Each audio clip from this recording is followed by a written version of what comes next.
but they're legal. The operator can install them. They provide water above ground. What they'll do is they have the water lines for the fresh water, which they'll pump overground. They also will pump reused water or recycled water, impaired water. So this is water that they could possibly have in a neighboring township at another well pad.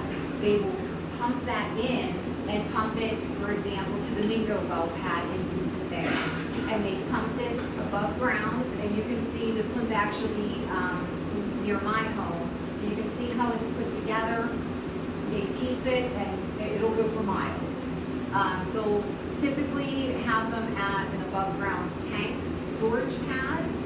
For example, the one in South Franklin that Range has currently, there's 22 tanks there. They have the reused water stored, and then they also have trucks that are bringing that in. At that facility, they get 500 trucks a day. They bring in water, and then they pump it, and it goes all the way to the Folly Hollow well pad, several miles away, where they'll use that impaired water. So this is all the stuff that you do not want leaking out. This is all the stuff you don't want in your water system. So they have to be very careful with these pipelines. I'm assuming and hoping that soon they're going to have a containment underneath of where it's coupled together there, because sometimes they can leak, so they want to make sure it doesn't get into the ground. We are seeing that these pipelines have accidents frequently. There was just one that broke loose and wiped out 22 fence posts, so that tells you how much pressure is coming through there, through those lines. But that is what that looks like. So they will pump that for miles. And they have to get, obviously, permission from the landowner to put it through their field.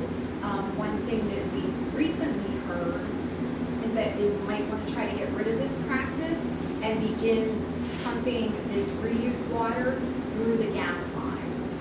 We heard that at a meeting. We are kind of questioning that. I've spoken to a few people. It seems like this is really something that is possibly going to take place. It would involve doing more pigging of those lines, making sure they dry those lines out, because you clearly can't be mixing gas with the reused water.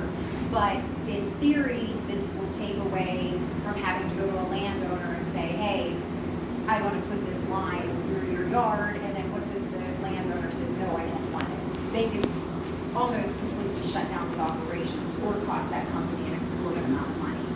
So this is something that we're hearing, right? That this particular company said they might do. So that's something to look out for as well.